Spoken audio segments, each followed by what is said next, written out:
اعوذ باللہ من الشیطان الرجیم بسم اللہ الرحمن الرحیم۔ السلام علیکم دوستو۔ حضرت سیدنا امام حسین رضی اللہ تعالیٰ عنہ کی کوفہ روانگی کا علم جب عزیزوں رشتہ داروں کو ہوا تو انہوں نے آپ رضی اللہ تعالیٰ عنہ کو کوفہ جانے سے روکنے کی کوشش کی۔ حضرت عبداللہ بن زبیر رضی اللہ تعالیٰ عنہ نے کہا کہ کوفہ والے اگر آپ کے حامی ہیں تو وہ یہاں آ کر آپ کی مدد کریں، آپ یہاں رہ کر اپنی خلافت کا اعلان کریں۔ آپ نے فرمایا کہ میں مکہ مکرمہ میں خون ریزی نہیں چاہتا۔ حضرت عبداللہ بن عباس رضی اللہ تعالیٰ عنہ نے کہا کہ اگر عراق والے آپ کے حامی ہیں تو پہلے وہ ملک شام پر قبضہ کریں۔ وہ آپ کو ناحق لڑائی میں جھونکنا چاہتے ہیں اور وہی سلوک آپ کے ساتھ کرنا چاہتے ہیں جو انہوں نے آپ کے والد بزرگوار اور بھائی سے کیا تھا۔ آپ نے اس عذر کو تسلیم نہ کیا اور قریباً 4 ماہ مکہ مکرمہ میں قیام کے بعد کوفہ کی جانب روانہ ہوئے۔ حضرت سیدنا امام حسین نے مکہ مکرمہ سے رخصتی کے وقت یہ خطبہ دیا: موت اولاد آدم علیہ السلام کے لیے لازم ہے اور یہ مومن کے لیے باعث زینت ہے۔ جس طرح عورت کے گلے میں ہار مجھے اپنے بزرگوں سے ملنے کا شوق ہے اور یہ شوق حضرت یعقوب علیہ السلام کی طرح ہے جس طرح وہ حضرت یوسف علیہ السلام سے ملنے کے مشتاق تھے، میرے لیے مقتل تیار کیا گیا ہے جسے میں دیکھوں گا اور اب بھی دیکھ رہا ہوں۔ جنگل کے بھیڑیے مجھے چیر رہے ہیں اور مجھ سے اپنا شکم بھر رہے ہیں۔ جو بات لوح محفوظ پر لکھ دی گئی ہے ان سے کوئی نہیں بچ سکتا۔ اہل بیت بھی اللہ عز و جل کی رضا میں راضی ہیں اور اس آزمائش پر صبر کرنے والے ہیں، وہ یقیناً ہمیں اس کی جزا عطا فرمائے گا۔ حضور نبی کریم صلی اللہ علیہ وآلہ وسلم سے ان کی آل دور نہیں ہوگی اور ہم جلد جنت میں ملنے والے ہیں۔ جو ہمارے لیے اپنی جان قربان کرے گا وہ اپنے نفس کو حق سے ملنے پر آمادہ کر چکا ہے۔ حضرت سیدنا امام حسین رضی اللہ تعالیٰ عنہ کے کوفہ روانگی کی خبر جب ابن زیاد کو پہنچی تو اس نے جاسوسی کا نظام سخت کر دیا اور حضرت سیدنا امام حسین سے ہمدردی رکھنے والوں کو قید اور مارنا شروع کر دیا۔ حضرت سیدنا امام حسین کا قافلہ جب صفا کے مقام پر پہنچا تو وہاں آپ کی ملاقات عرب کے مشہور شاعر سے ہوئی۔ حضرت سیدنا امام حسین جب سلبہ پہنچے تو آپ نے کوفہ کی جانب سے ایک گھوڑ سوار کو آتے دیکھا۔ آپ نے اسے روک کر کوفے کے حالات دریافت کیے تو اس نے عرض کیا کہ ابن زیاد کوفہ کا گورنر مقرر کیا گیا اور اس نے یزید کے مخالفین پر کوفے کی زرزمین کو تنگ کر دیا ہے۔ آپ کے چچا زاد بھائی حضرت مسلم بن عقیل رضی اللہ تعالیٰ عنہ اور ان کے دونوں بیٹوں کو شہید کر دیا گیا ہے۔ حضرت مسلم بن عقیل ہانی بن عروہ کے گھر مقیم تھے، انہیں بھی شہید کر دیا گیا ہے۔ حضرت مسلم بن عقیل کے جتنے بھی حامی تھے وہ بھی سب شہید کر دیے گئے ہیں۔ حضرت سیدنا امام حسین نے جب یہ خبر دیگر لوگوں کو سنائی تو حضرت مسلم بن عقیل کی صاحبزادی حضرت حمیدہ رضی اللہ تعالیٰ عنہا جو کہ اس قافلے میں شامل تھیں وہ رو پڑی۔ آپ نے فرمایا کہ اللہ ان ظالموں سے بدلہ لے گا، وہ انہیں جہنم واصل کرے گا۔ میرے بھائی مسلم کے ذمے جو فرض تھا وہ انہوں نے بخوبی نبھا دیا، اب جو کچھ ہے وہ ہمارے ذمہ ہے۔ پھر آپ نے حضرت مسلم بن عقیل کی بیوہ اور دیگر بچوں کو بھی تسلی دی۔ جب حضرت سیدنا امام حسین زنبالہ کے مقام پر پہنچے تو آپ کو اطلاع ملی کہ عبداللہ بن لقتیر رضی اللہ تعالیٰ عنہ جو حضرت مسلم بن عقیل کے ہمراہ تھے انہیں بھی شہید کر دیا گیا ہے۔ ابن زیاد نے کوفہ کی جانب جانے والے تمام راستوں کی ناکہ بندی کروا دی اور اپنے جاسوس چھوڑ دیے تاکہ آپ کی آمد کا پتہ چل سکے۔ آپ کو جب ابن زیاد کے ان اقدامات کی اطلاع ملی تو آپ نے اسے مشیت الہی سمجھ کر قبول کیا اور اپنی منزل بمنزل سفر طے کرتے ہوئے کوفہ کی جانب سفر رواں دواں رکھا۔ جب حضرت سیدنا امام حسین کا قافلہ سرات پہنچا تو حر ابن ریاحی 1000 لشکر کے ساتھ آپ کے مقابلے میں آیا تاکہ آپ کو گرفتار کر سکے۔ جب سرات کے صحرا میں حر بن ریاحی اور اس کے لشکری پیاس سے برے حال داخل ہوئے تو حضرت سیدنا امام حسین نے اپنے ساتھیوں کو حکم دیا کہ انہیں پانی پلاؤ۔ حضرت سیدنا امام حسین نے اس ریگستانی علاقے میں حر ابن ریاحی اور اس کے لشکریوں سے خطاب کرتے ہوئے فرمایا کہ میں از خود تمہاری جانب نہیں آیا بلکہ تم نے مجھے خطوط لکھ کر بلایا اور کہا ہے ہمارا کوئی امام نہیں، ہماری رہنمائی فرمائیں۔ اب جب میں آ گیا تو تمہیں میرا آنا ناگوار گزرا ہے، میں اپنی منزل کی جانب واپس لوٹ جاتا ہوں۔ حضرت سیدنا امام حسین کی اس تقریر کو سن کر حر ابن ریاحی اور اس کے لشکر نے کوئی جواب نہ دیا۔ پھر آپ نے نماز کی امامت فرمائی اور حر ابن ریاحی اور اس کے لشکریوں نے نماز ادا کی۔ نماز سے فراغت کے بعد آپ اپنے خیمے میں تشریف لے گئے اور حر ابن ریاحی کا لشکر اپنے خیموں میں لوٹ گیا۔ پھر نماز عصر کا وقت ہوا اور اذان عصر کے بعد حر ابن ریاحی کے لشکر نے ایک مرتبہ پھر آپ کی امامت میں نماز عصر ادا کی۔ نماز کے بعد حضرت سیدنا امام حسین نے خطبہ دیا: اے لوگو، اگر تمہیں اللہ کا کچھ خوف ہے تو پھر حق کو پہچانو، یہ بات اللہ کی خوشنودی کے لیے ہے۔ آل رسول صلی اللہ علیہ وآلہ وسلم اسلامی نظام کی بدولت ان لوگوں سے زیادہ حقدار ہے جو اپنے دعوے میں غلط ہیں اور ظالم ہیں۔ تم لوگوں نے اپنے خطوط اور قاصدوں کے ذریعے اپنا ارادہ ظاہر کیا، اگر اس سب کے مخالف ہو تو پھر میں لوٹ جاتا ہوں۔ حضرت سیدنا امام حسین کا خطبہ سن کر حر ابن ریاحی نے عرض کیا: مجھے ان خطوط کی بابت کچھ علم نہیں۔ پھر حضرت سیدنا امام حسین نے کوفہ اور بصرہ کے عمائدین کے خطوط منگوا کر اسے دکھائے۔ حر ابن ریاحی نے عرض کیا: میں ابن زیاد کے حکم پر قافلے والوں کو پکڑ کر میرے سامنے لایا جائے، اس کا پابند ہوں۔ میرے لشکر نے ابھی تک آپ سے کوئی زیادتی نہیں کی۔ میری درخواست ہے کہ آپ میرے ساتھ چلیں یا پھر کوئی دوسرا راستہ اختیار کر لیں۔ حضرت سیدنا امام حسین نے اس راستے کی بابت دریافت کیا تو حر ابن ریاحی نے آپ کو شام کے راستے پر ڈال دیا۔ چنانچہ حضرت سیدنا امام حسین سرات، جو کہ قدسیہ کے نزدیک تھا اور وہاں سے کوفہ نزدیک تھا، کی بجائے کربلا کی جانب چل دیے، جہاں سے کوفہ کا فاصلہ قدرے دور تھا۔ حضرت سیدنا امام حسین کا یہ قافلہ سفر کرتا ہوا منزل در منزل نینوا پہنچا۔ نینوا دریائے فرات کے کنارے آباد ہے۔ حضرت سیدنا امام حسین کو مجبور کیا گیا وہ دریائے فرات سے قدرے دور کربلا کے لک و دک صحرا میں قیام پذیر ہوں۔ چنانچہ حضرت سیدنا امام حسین اور دیگر قافلے والے کربلا کے میدان میں خیمہ زن ہوئے، جہاں دریائے فرات اور ان کے درمیان ایک پہاڑ حائل تھا۔ حضرت سیدنا امام حسین کا قافلہ میدان کربلا میں داخل ہوا اور خیمہ زن ہوا۔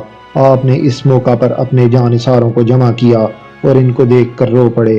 پھر بارگاہ خداوندی میں یوں عرض کیا: الہی، ہم تیرے نبی کی عزت اور اولاد ہیں، ہمیں تیرے حرم اور تیرے نبی کے شہر سے دور کر دیا گیا، ہم پر ظلم روا رکھا گیا، پس تو ہمارے حق کو پورا فرما اور حق و باطل پر سبقت عطا فرما۔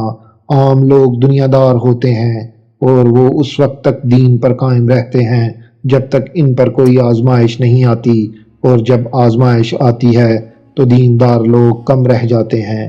پھر کچھ دیر توقف کیا اور فرمایا: میں اگر شہید کر دیا جاؤں تو اپنے چہروں کو مت نوچنا اور نہ ہی اپنے کپڑوں کو پھاڑنا۔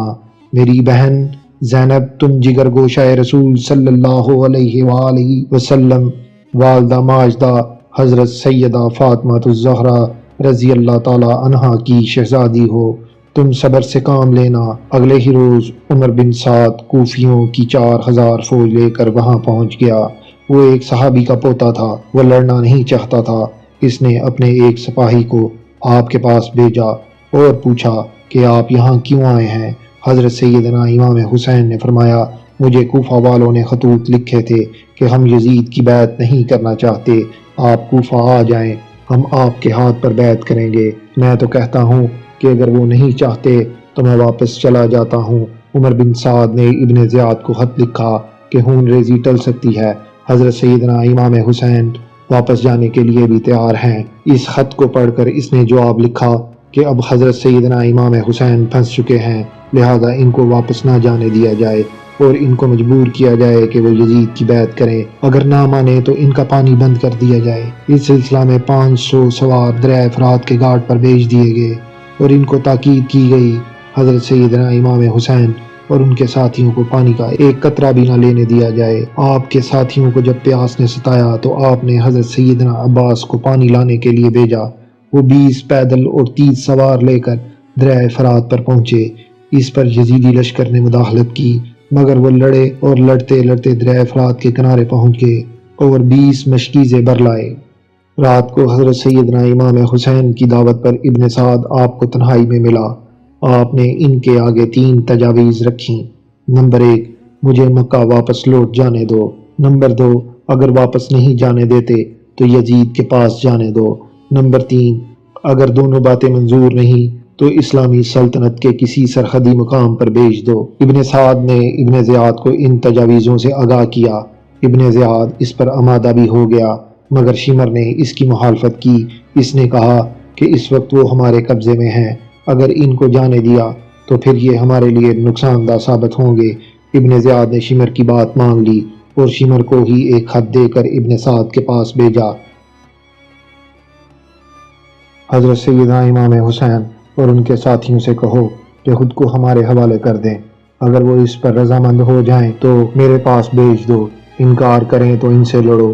ابن زیاد نے شمر کو یہ ہدایت بھی کی کہ اگر ابن سعد میرا یہ حکم بجا لائے تو اس کے ماتحت کام کرو، ورنہ اس کی گردن اڑا دینا اور خود فوج کی کمان سنبھال لینا۔ ابن زیاد کے خط میں یہ بات واضح طور پر نظر آ رہی تھی کہ اگر ان سے جنگ جیت لو تو حضرت سیدنا امام حسین کو قتل کر دو۔ ابن سعد نے شمر کو برا بلا کہا، کیونکہ وہ سمجھ گیا تھا کہ اسی نے ہی ابن زیاد کو صلح سے باز رکھا ہوگا، کیونکہ ابن سعد جانتا تھا حضرت سیدنا امام حسین خود کو ابن زیاد کے حوالے کرنے کے لیے ہرگز تیار نہ ہوں گے۔ بالآخر حالات سے مجبور ہو کر اس نے لڑائی کی تیاریاں شروع کر دیں۔ ابن زیاد حضرت سیدنا امام حسین کو پہلے سے خبردار کیے بغیر قدم نہ اٹھاتا تھا۔ رات کو چند آدمیوں کو ساتھ لے کر وہ حضرت سیدنا امام حسین کے خیموں پر پہنچا۔ حضرت سیدنا عباس اپنے 20 سواروں کے ہمراہ اس سے ملے اور اس کی آمد کا مقصد دریافت کیا۔ ابن سعد نے کہا کہ آپ لوگ ہتھیار ڈال دیں یا جنگ کے لیے تیار ہو جائیں۔ حضرت سیدنا عباس نے واپس جا کر حضرت سیدنا امام حسین کو بتایا تو آپ نے فرمایا کہ انہیں کسی طرح آج رات کے لیے ٹال دو تاکہ میں اللہ عز و جل کی عبادت کر لوں۔ حضرت سیدنا عباس نے ابن سعد سے ایک رات کی مہلت طلب کی۔ ابن سعد نے اپنے ساتھیوں سے مشورہ کرنے کے بعد یہ بات مان لی اور واپس چلا گیا۔ حضرت سیدنا امام حسین نے اپنے ساتھیوں کو جمع کیا اور کہا کہ یہ لوگ مجھے شہید کرنا چاہتے ہیں، تم سب رات کی تاریکی میں یہاں سے نکل جاؤ، دشمن تمہارا پیچھا نہیں کرے گا۔ مگر کوئی بھی آپ کا ساتھ چھوڑ کر جانے کے لیے تیار نہ ہوا۔ آپ کی بہن حضرت سیدہ زینب اس خیال سے رونے لگی کہ یہ لوگ آپ کو شہید کر دیں گے۔ آپ نے بہن کو ہوش دلایا، انہیں صبر کی نصیحت کرتے رہے۔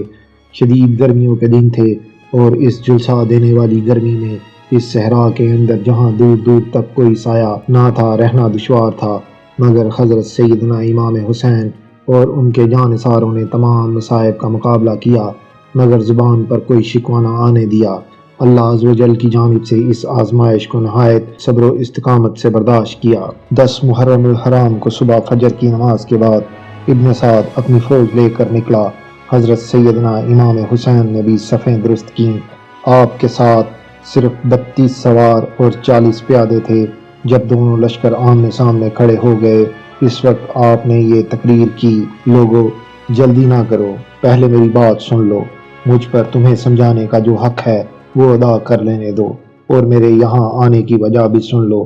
اگر تم میرا عذر قبول کر لو گے اور مجھ سے انصاف کرو گے تو انتہائی خوش نصیب انسان ہوگے، لیکن تم اس کے لیے تیار نہ ہوئے تو تمہاری مرضی، سب مل کر میرے خلاف زور لگا لو اور مجھ سے جو برتاؤ کرنا چاہتے ہو کر ڈالو۔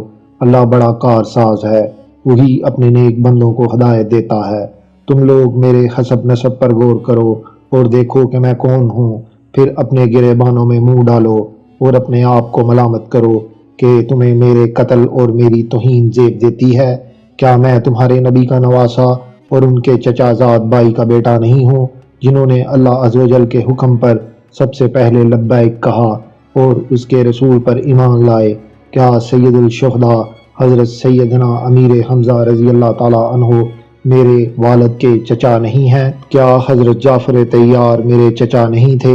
کیا تمہیں میرے اور میرے بھائی کے متعلق رسول اللہ صلی اللہ علیہ وآلہ وسلم کا یہ قول یاد نہیں کہ ہم دونوں جنت کے سردار ہوں گے؟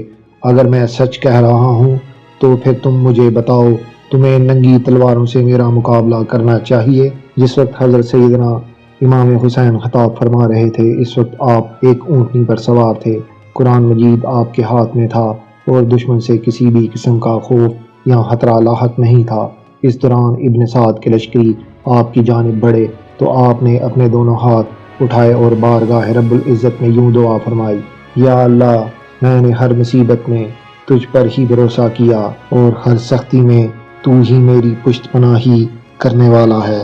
میں نے ہمیشہ تجھ ہی سے مانگا ہے اور تو نے ہی ہمیشہ میری دستگیری کی ہے۔ تو ہی ہر نعمت کا مالک ہے، تو ہی احسان کرنے والا تھا۔ آج بھی میں تجھ ہی سے التجا کرتا ہوں۔ پھر آپ نے کوفیوں کو مخاطب ہو کر کہا کہ مجھے بتاؤ تم مجھے کس جرم میں قتل کرنا چاہتے ہو؟ ان کی طرف سے کوئی جواب نہ آیا۔ پھر آپ نے ان سرداروں کے نام لے لے کر فرمایا جنہوں نے آپ کو خط لکھے تھے کہ کیا تم نے مجھے خطوط نہیں لکھے؟ ان بے ایمانوں نے کہا ہم نے آپ کو خطوط نہیں لکھے۔ آپ نے فرمایا کہ اگر تم مجھے پسند نہیں کرتے ہو تو میں واپس چلا جاتا ہوں، مجھے جانے دو۔ ان سرداروں نے جواب دیا آپ خود کو ہمارے حوالے کر دیں۔ حضرت سیدنا امام حسین نے کہہ دیا کہ میں جیتے جی ہرگز خود کو تمہارے حوالے نہیں کروں گا۔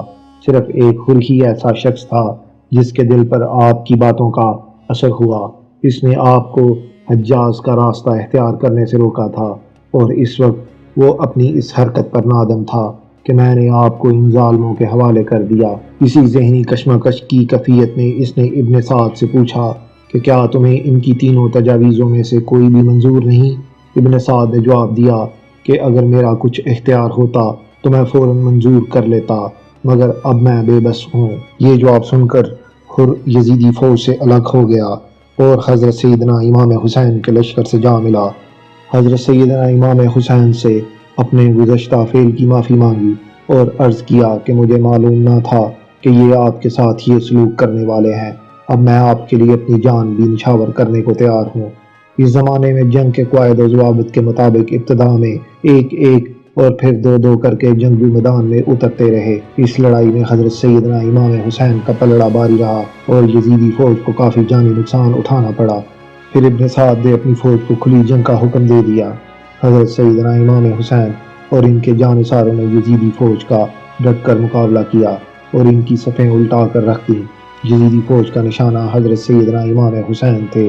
وہ بار بار ان پر حملہ آور ہوتے مگر ہر مرتبہ پسپا ہونے پر مجبور کر دیے جاتے۔ اس دوران شمر جو کہ یزیدی لشکر کی کمان کر رہا تھا، اس نے تیر انداز بلائے اور حضرت سیدنا امام حسین اور ان کے ساتھیوں پر تیر چلانے شروع کر دیے۔ آپ اور جانثاروں کے گھوڑے شدید زخمی ہو گئے۔ حر کا گھوڑا بھی زخمی ہوا مگر اس نے پیدل لڑنا شروع کر دیا اور بالآخر جام شہادت نوش فرمایا۔ دوپہر تک گھمسان کی لڑائی ہوتی رہی مگر یزیدی فوج کامیابی حاصل نہ کر سکی، کیونکہ حضرت سیدنا امام حسین نے اپنے خیمے بھی اس طرح لگوائے تھے کہ دشمن صرف ایک رخ سے ہی حملہ کر سکتا تھا۔ یہ دیکھ کر ابن سعد نے حکم دیا کہ ان کے خیموں کو آگ لگا دی جائے۔ حضرت سیدنا امام حسین نے اس کی یہ تدبیر بھی ناکام بنا دی اور خیموں کے پیچھے 4-5 آدمیوں کو اس طرح چھپا دیا جو بھی خیموں کو آگ لگانے کے لیے آتا اسے مار دیا جاتا۔ حضرت سیدنا امام حسین کے جانثار مسلسل لڑائی کی وجہ سے تھک رہے تھے اور کئی جانثار اس خونریز لڑائی میں شہید ہو چکے تھے۔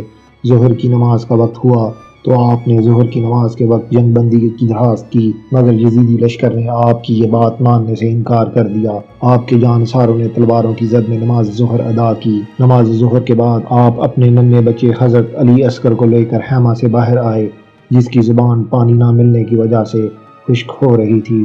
اس دوران ایک تیر آیا اور اس معصوم بچے کے حلق میں اتر گیا اور یوں علی اصغر نے جام شہادت نوش فرمایا۔ حضرت سیدنا امام حسین کے تمام جانثار ایک ایک کر جام شہادت نوش فرماتے چلے گئے مگر آپ نے پھر بھی اپنی ہمت کو یکجا رکھا اور ایک بار پھر میدان جنگ میں یزیدیوں کو جہنم واصل کرنے لگے۔ اس دوران شمر نے اپنے سپاہیوں کو حکم دیا اور آپ پر تیروں کی برسات شروع ہو گئی۔ آپ کا گھوڑا زخمی ہو کر گر پڑا۔ آپ نے تلوار سنبھال لی اور پیادہ ہی ان کا مقابلہ کرنے لگے۔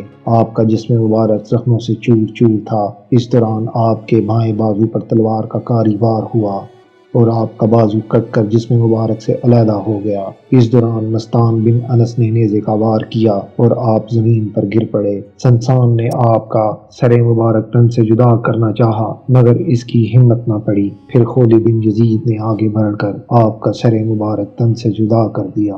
آپ کو شہید کرنے کے بعد ان بدبختوں نے خیموں پر دابا بول دیا اور خاندان رسالت مآب صلی اللہ علیہ وآلہ وسلم کی بیٹیوں کی عزت کو تار تار کرنا شروع کر دیا۔ ان کی چادریں اتار لی گئیں، اور جگر گوشائے رسول صلی اللہ علیہ وآلہ وسلم حضرت سیدنا امام حسین کے جسم مبارک کو پامال کرنا شروع کر دیا۔ حضرت سیدنا امام حسین کے سر مبارک کو اتارنے کے علاوہ دیگر کئی شہداء کے بھی سر کاٹ دیے گئے اور ان کے جسم مبارک کو بے گور و کفن چھوڑ دیا گیا۔ حضرت سیدنا امام حسین کے سر مبارک کو ہولی بن یزید نے نیزے پر چڑھا کر اپنے لشکر کے ہمراہ کوفے کی جانب روانہ ہوا۔ حضور نبی کریم صلی اللہ علیہ وآلہ وسلم کی ان باعصمت اور باکردار بیٹیوں کو جنگی قیدی بنا لیا گیا۔ اس معرکہ حق و باطل میں حضرت سیدنا امام زینب العابدین رضی اللہ تعالی عنہ جو کہ بیمار تھے، مردوں میں زندہ بچے۔ حضرت سیدنا امام حسین اور ان کے رفقا کو یزیدی فوج کے جانے کے بعد قبیلہ بنو اسد کے کچھ لوگوں نے جو نزدیک ہی آباد تھے آ کر دفنایا اور ان کی نماز جنازہ ادا کی۔ دوستو، اگر آپ کو ہماری یہ ویڈیو پسند آئی تو اسے لائک کریں، شیئر کریں اور کمنٹ باکس میں اپنی رائے کا اظہار ضرور کریں۔ اگر آپ نے ہمارے چینل کو ابھی تک سبسکرائب نہیں کیا تو سبسکرائب کر لیں اور بیل آئیکن کو ضرور پریس کریں تاکہ ہماری آنے والی ہر نئی ویڈیو کا نوٹیفکیشن آپ کو مل سکے۔ آئندہ پھر حاضر ہوں گے ایک